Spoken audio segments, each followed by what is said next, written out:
Fait déjà Ablaye Jalot, qui a une tendinite rotulienne. Donc il est en arrêt, il a essayé de s'entraîner, mais il est en arrêt. Il avait déjà eu une difficulté, c'est pour ça qu'il est sorti à la mi-temps du match contre Raon. Ensuite, on a deux incertitudes. Sabali, qui a un problème au psoas, qui n'a pas fait une semaine d'entraînement non plus normale, qui était à l'arrêt aujourd'hui, donc on verra demain. Et puis Sadibou Sané, qui lui a un problème aussi, enfin c'est pas le tendon cette fois-ci, mais c'est à la rotule aussi, il a la rotule qui s'est bloquée il y a 48 heures, donc on attend de voir un petit peu l'évolution. Maxime Collin est en phase de reprise, mais pas opérationnel, il va reprendre, enfin il sera opérationnel 100% la semaine prochaine. Voilà pour le groupe je crois. Et Papissi qui est toujours en arrêt, ouais tout à fait.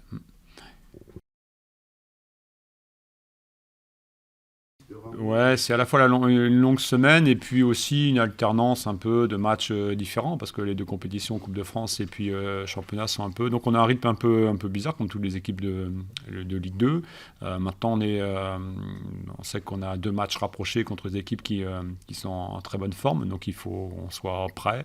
On a essayé de gérer encore une fois au mieux les temps de jeu par rapport au match de Raon, ceux qui étaient un peu en déficit, ont été obligés de combler. Mais c'est vrai que c'est des semaines qui sont assez longue et c'est pas ce qu'on apprécie le plus en tout cas par rapport à un match voilà, on préfère que ce soit les dates précises en tout cas. Il y a évidemment qu'on regarde ça. Je pense que quand c'est nous qui jouons un petit peu avant, bah, c'est pareil. Bon, il y a des fois c'est plutôt favorable, d'autres fois c'est plutôt voilà. À chaque fois on a envie d'être performant. Forcément que sur les 5-6 équipes qui sont tout en haut, bah, il y a des équipes qui marchent mieux. Puis il y a des fois des week-ends qui sont plus favorables. Mais voilà, on sait que là c'est surtout un adversaire bah, qui est devant, qui est premier au classement, mis à part le fait que les équipes ont joué hier. Mais c'est surtout le match. Voilà, c'est l'adversaire Dunkerque qui aujourd'hui bah, c'est pas le résultat d'hier de Lorient, d'un Guingamp, d'Annecy ou voilà. Non, c'est d'abord à Dunkerque. Et c'est ça qui nous préoccupe le plus.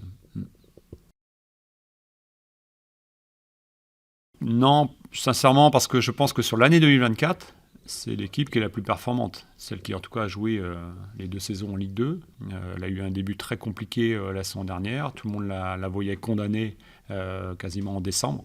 Et puis, elle a fait une poule retour déjà intéressante, avec, en plaçant une base de principes de jeu, des choses très bien établies. Et cette année, ils sont encore plus forts que la saison dernière. Et ils sont habitués pour certains, je pense, à certains principes de jeu. Ils ont fait un recrutement aussi par rapport à ça. Je pense à des postes importants comme le gardien de but qui a une formation en Barcelone et qui est aussi un élément important dans leur jeu de construction. C'est une équipe qui a une grande qualité technique. Moi, je pense qu'elle est aussi forte que toutes les équipes qui sont en haut. Elle est plus forte que nous, je pense, dans ce qu'elle propose depuis ces dernières semaines. Mais c'est pas, voilà, c'est construit, c'est fait, c'est de grande qualité.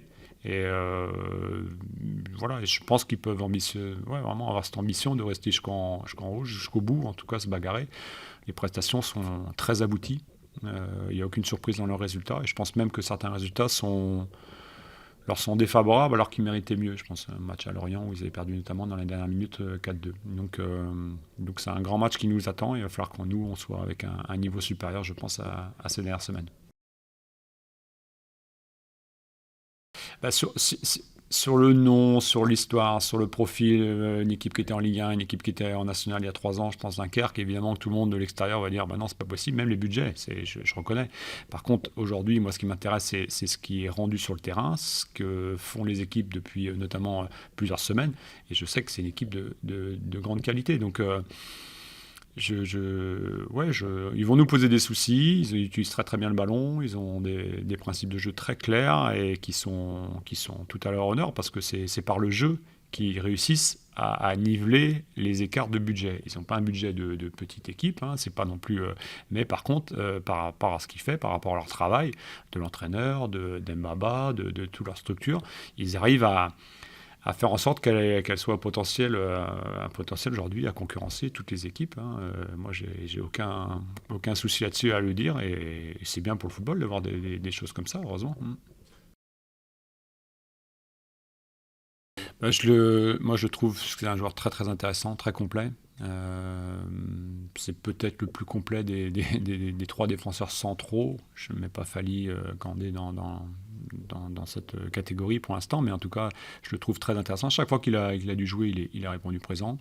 Il a vécu des saisons difficiles ici. Encore une fois, je discutais un petit peu avec lui pour diverses raisons. Sûrement de sa part, il n'a pas fait tout. Il a été pas performant sur certains prêts. Je pense à Serein. Il a été plus performant à Cholet International. Ça, j'en ai discuté avec l'entraîneur de Cholet de l'époque. C'est un joueur qui, moi, je trouve qu'il progresse, qui est très très intéressant. Voilà, il a des qualités de vitesse, des qualités de relance. Il a sûrement un déficit au niveau du mental. Ça a été dur au début parce qu'il repartait dans un schéma. C'est vrai pour moi, il n'est pas. Autant il y a des postes où il y a une hiérarchie, il est remplaçant. Pour moi, il n'est pas remplaçant. Moi, j'ai aucun souci avec lui.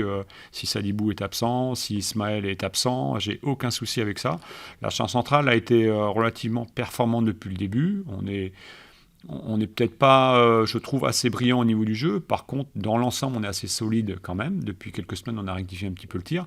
Et je crois que c'est un joueur qui peut faire une très très belle deuxième partie de saison. Moi, j'apprécie beaucoup le joueur, mais il était un peu cabossé. Il était un peu cabossé par rapport à ce qu'il a vécu là-bas. Donc, au début, il ne voulait pas forcément non plus rester. Il ne voulait pas rentrer dans une énième saison qui se ressemble, parce que ça fait 5 ans ou 6 ans qu'il est là, je crois. Mais là, il monte toutes ses qualités Mais je lui ai dit plusieurs fois qu'il attendait la place pour jouer. Alors, quand il y a un suspendu, quand il y a un blessé, automatiquement. Mais pour moi, j'ai 3 titulaires.